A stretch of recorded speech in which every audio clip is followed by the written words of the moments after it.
Estimados, por que o mal tem que ser destruído? O que aconteceria se Deus deixasse isso sozinho? Que o mal continuasse para sempre? O que aconteceria? Você lembra de algum momento em que você realmente ansiava por um dia que se aproximava? E o que você espera da vinda de Jesus Cristo? A nossa devoção de hoje ela é baseada no livro de Malaquias, leitura que foi do final de semana do Antigo Testamento. Malaquias capítulo 4, versículo 1 a 6, que diz assim: O Senhor Todo-Poderoso diz: Está chegando o dia em que todos os orgulhosos e todos os maus serão queimados como a palha e queimado na fogueira. Naquele dia, eles queimarão e serão completamente destruídos. Mas para vocês que me temem, a minha salvação brilhará como o sol, trazendo vida nos seus raios. Vocês saltarão de alegria como bezerros que saem saltando do curral. Naquele dia que estou preparando, vocês pisarão os maus como se eles fossem o pó da rua.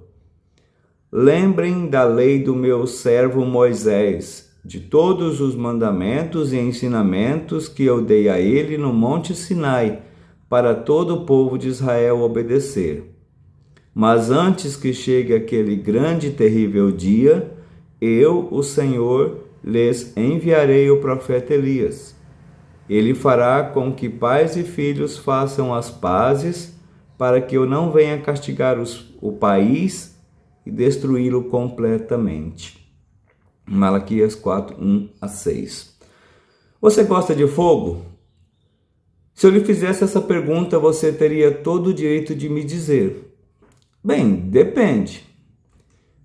Estamos falando de um incêndio destrutivo, do tipo que fere pessoas e deixa o mundo em cinzas, ou estamos falando de fogo vivificante, como o calor do sol? Deus ele descreve o último dia deste universo como um dia de fogo, e em ambos os sentidos, tanto destrutivo quanto também pelo lado positivo. Para as pessoas que são orgulhosas e que se apegam ao mal, o último dia será um fogo que destrói, um fogo que não deixa nada vivo, nem mesmo no subsolo, onde estão todas as raízes das árvores. Não há escapatória para aqueles que se afastam do Senhor. Ninguém escapará daqueles, ou aqueles que fogem, que não querem saber do Senhor, ninguém escapará do seu castigo e do seu fogo destruidor. Mas também podemos olhar aqui em Malaquias o lado positivo. Para aqueles que amam o Senhor, para aqueles que honram o Senhor, o sol da justiça nascerá como cura e também uma ajuda para todos nós. E sabemos que Deus está falando. Que fogo positivo é esse? Que sol da justiça? Que calor é esse? É claro que Deus ele está falando de Jesus. Jesus para nós é o fogo que não queima, mas que cura, que salva, que purifica. Jesus ele é o calor que torna tudo vivo, não apenas agora, mas para sempre, para toda a eternidade. Então esta não é a única vez que Jesus é chamado para esse nome. Quando João Batista nasceu, o Espírito Santo falou por meio do seu pai Zacarias para descrever Jesus da mesma maneira, da mesma forma. Zacarias chamou Jesus de o nascer do sol, o sol que nos visitará do alto para iluminar os que estão sentados nas trevas e na sombra da morte, para guiar os nossos pés no caminho da paz.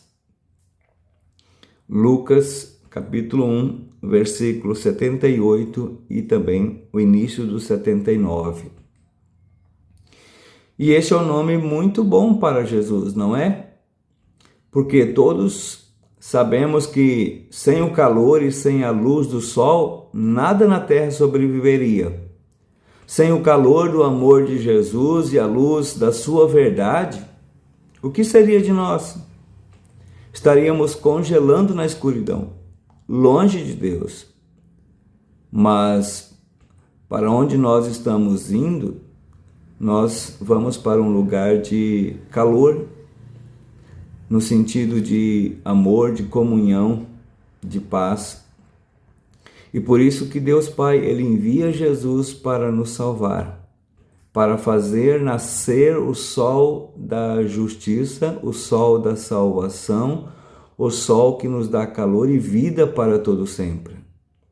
E quando Jesus então veio a nós pela primeira vez, há 2000 anos atrás, Ele veio para nos resgatar, para nos salvar do poder do mal, da destruição, do fogo destruidor. E Jesus, Ele próprio passou por esse fogo destruidor. A sua vida foi destruída. Ele passou pela morte, uma morte cruel, terrível. E assim também ressuscitou. E assim para nos dar também a vida que nunca mais acaba.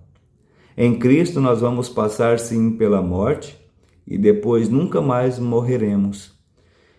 E é por isso que nós também aguardamos ansiosamente a sua segunda vinda, porque naquele dia Ele ressuscitará cada um de nós, os fiéis, para a vida eterna. Ele prometeu fazer isso e Ele fará. Ele prometeu isso a nós também lá em João 6, 37 até o 40. E sabemos que as suas promessas são verdadeiras. Ele veio e vem para nos aquecer e nos salvar. Amém. Querido Jesus, muito obrigado porque Tu és o sol da justiça, o sol da bondade, o sol que cura, que nos traz a vitamina que precisamos, que é a nossa salvação. Obrigado pelo Teu amor, pela Tua morte e pela Tua ressurreição em meu lugar, em nosso lugar, por mim e por todos nós. Amém.